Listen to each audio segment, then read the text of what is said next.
आप जिसे रो रो कर मांग रहे हैं वह आपको क्यों नहीं मिल रहा।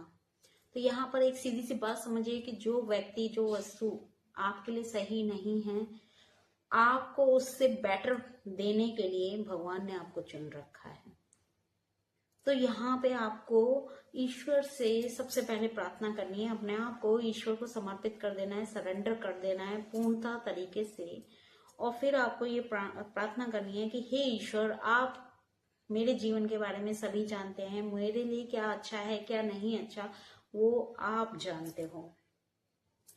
तो जो मेरे लिए सही है वही मुझे दें, अन्यथा जो मेरे लिए सही नहीं है उससे मुझे डिटैच कर दें, दूर कर दें।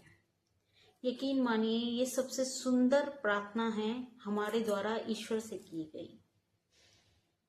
जब आप अपने आप को पूर्णतः समर्पित कर दोगे तो ईश्वर आपको इतनी शक्ति, इतनी सामर्थ्य प्रदान कर देंगे कि यदि कोई इंसान आपके जीवन में आया भी है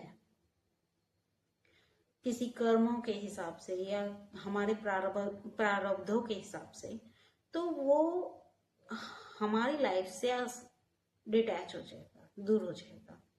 हाँ, हमें दुख होगा क्योंकि हमें उससे लगाव है, हमें पीड़ा होगी, लेकिन हमें भगवान इतनी सामर्थ्य प्रदान करेंगे कि हम उससे डिटैच हो जाएं, क्योंकि हम प्रार्थना पहले ही कर चुके हैं। अब मान लीजिए कि आप किसी स्पेसिफिक पर्सन को इतना चाहते हैं कि आप उसके बिना अपना जीवन सोच ही नहीं सकते,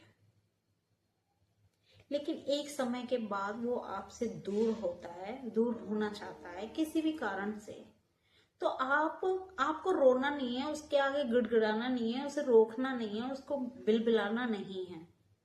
आपको समझना है कि ये नियति है, ये भाग्य है, ये मेरे जीवन के कर्म है, जो मुझे भुगतना था, जो मुझे कुछ समझाने आया था, मेरी लाइफ के कुछ लेसन्स थे जो मुझे उस इंसान से सीखने थे। इसलिए भगवान ने उस आत्मा को मेरे जीवन में भेजा और अब वो लेसन मैं कंप्लीट कर चुकी हूँ या कर चुका हूँ, अब उसका जाना तय है। आपको ये समझना है, वहां पे आपको रोना नहीं है, बिलखना नहीं है। तो ये सब वेस्ट ऑफ टाइम है, वहां पर रोना नहीं है, बिलखना नहीं है। जानती हूँ बोलने में बहुत आसान है पर करने में बहुत मुश्किल, लेकिन आप ईश्वर पर विश्वास कीजिए, सब ठीक होगा। हम चलिए मैं अपनी लाइफ का एक एग्जाम्पल देती हूँ। जैसे कि मैं लेक्चरर बनना चाहती थी। जब मैंने बीएड पास आउट किया तो उसके बाद मैं एमए की, मैंने ओपन से की। फिर मैं एमएड करना चाहती थी क्योंकि मुझे लेक्चरर बनना था, लेकिन नियति को कुछ और मंजूर था। बीएड करते ही मेरी शादी हो गई। एमए मैंने ओपन से की ससुराल में जाकर। तो मैं एक दिन बहुत रोई अपने पापा से ये बोलकर कि पापा, मुझे अभी मेरी शादी नहीं करनी थी, मुझे लेक्चरर बनना था और अब मैं कैसे करूँगी। क्योंकि ससुराल में जाने के बाद मेरी जो मदर इन लॉ है, मेरी जो सास हैं, वो काफ़ी बीमार रहती थी। तो काम, और मैं बड़ी बहू थी तो उसके नाते लोड सारा मेरे ऊपर था, तो मैं पढ़ाई नहीं कर पाती थी। इतना अच्छा सपोर्ट भी नहीं था। तो मैं बहुत रोई एक दिन, लेकिन उस वक्त मुझे बहुत बुरा लगा क्योंकि मैं लेक्चरर नहीं बन पाई। लेकिन आज मैं एक हाउसवाइफ हूँ, तो आज मैं सोचती हूँ कि ठीक है, उस टाइम शायद मुझे वो सब विलन लग रहे थे मेरी लाइफ के। मेरे पापा जिन्होंने मेरी शादी कर दी, मेरे हस्बैंड जिन्होंने मेरी एमए ओपन से कराई, मेरे ससुराल वाले जिनकी वजह से मैं पढ़ नहीं पाती थी। तो ये सब ना हमारे हमारे लिए हमारे कर्म होते हैं, हमारे प्रारब्ध होते हैं, और उस टाइम शायद मैं नहीं कर पाई तो वो सब मेरे लिए विलन थे, लेकिन आज वो सब मेरे लिए बहुत अच्छे हैं क्योंकि आज मैं जहां हूं खुश हूं बहुत। तो भगवान ने मेरे लिए कुछ और ही सोच रखा था, इसीलिए मैंने लेक्चरर की पढ़ाई नहीं की, नहीं बन पाई लेक्चरर। तो इसी तरह से जब हमें कोई वस्तु, कोई इंसान नहीं मिलता है तो हमें दुख होता है, हमें उस टाइम सब विलन लग रहे होते हैं, जो भी उसके आड़े आ रहा होता है। कोई इंसान हमें पसंद है और हम उसके पास जाना चाहते हैं लेकिन हम नहीं जा पाते, तो सब हमें विलन लग रहे होते हैं।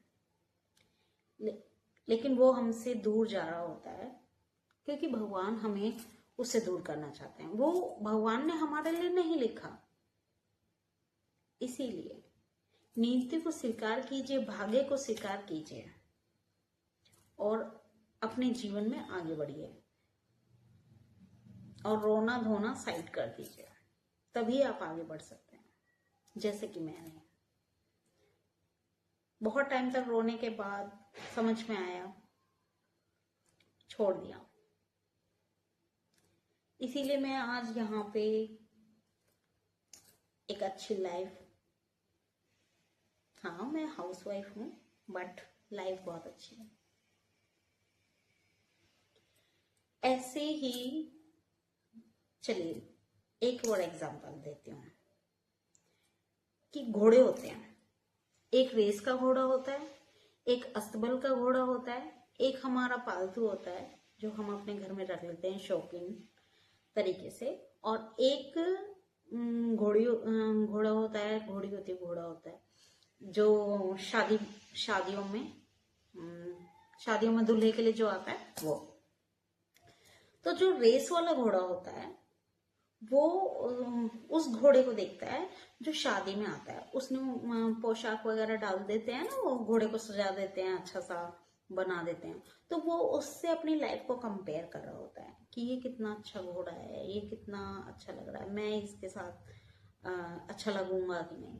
तो इसी तरह से ना हम कई बार इंसान को ना उसके बाहरी रूप से जानते हैं, उसके अंदर का स्वरूप हम नहीं देख पाते। हम उसकी चाल ढाल, पैसे और हाइट से, रंग से, रूप से पसंद कर लेते हैं कई बार। आप ही सोचिए ना कि जो रेस वाला घोड़ा है वो बारात वाले घोड़े से कैपेबल है क्या? उसको मैच करता है वो? उसके लायक है वो? क्योंकि रेस वाला घोड़ा दौड़ लगाता है और जो बारात वाला घोड़ा है वो 2 कदम चलेगा फिर बारात नाचेगी, फिर 2 कदम चलेगा फिर बारात नाचेगी, वो तब चलेगा। तो उनका कोई भी कंपैरिजन है ही नहीं, वो अलग है, वो अलग है।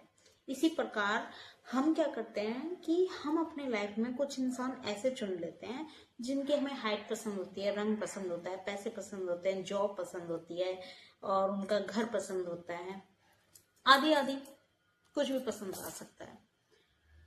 तो भगवान ने जो हमारे लिए तय किया है ना, जो हमारे भाग्य में, जो हमारी नियति में लिखा है, हमें वही मिलता है।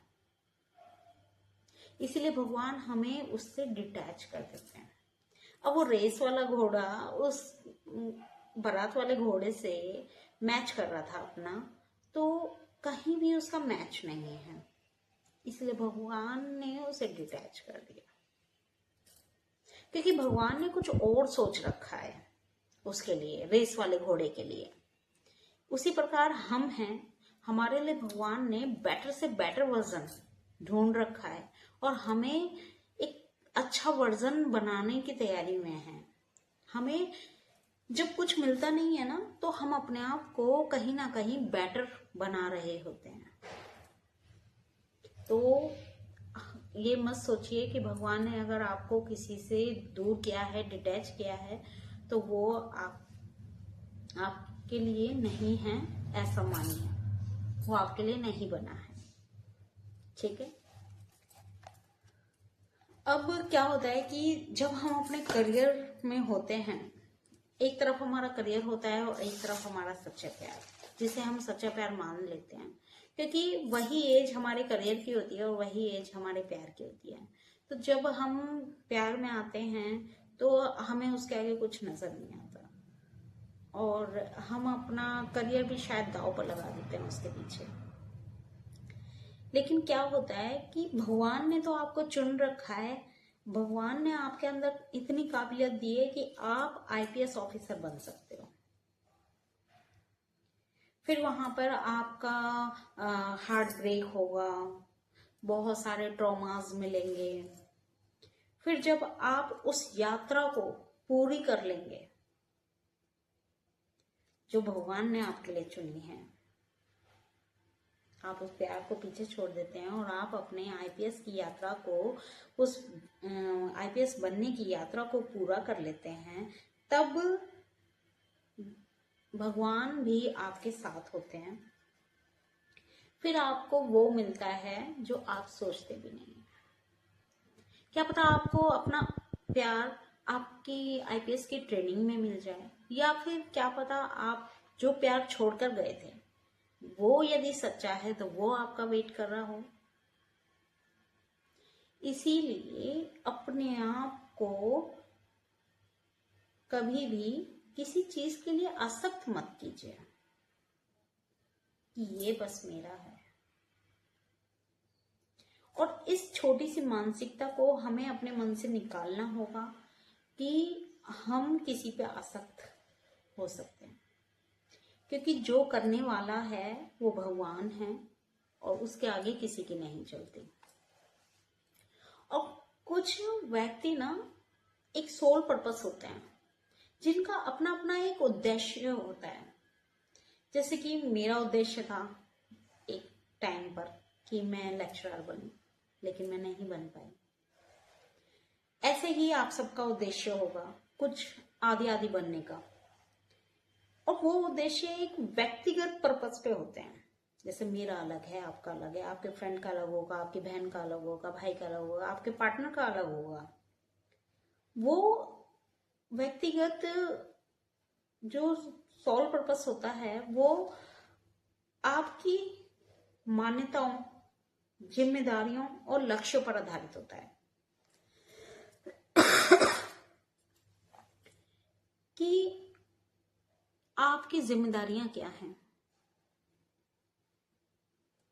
आपका सोल पर्पस क्या है, आपकी आत्मा का उद्देश्य क्या है।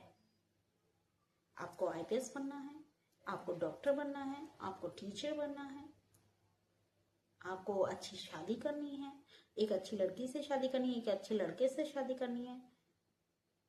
अलग अलग अलग अलग फील्ड में अलग उद्देश्य होते हैं, लेकिन आपको मिलेगा वही जो ईश्वर ने सोच रखा है, जो प्रार्थना आपने ईश्वर से कर रखी है।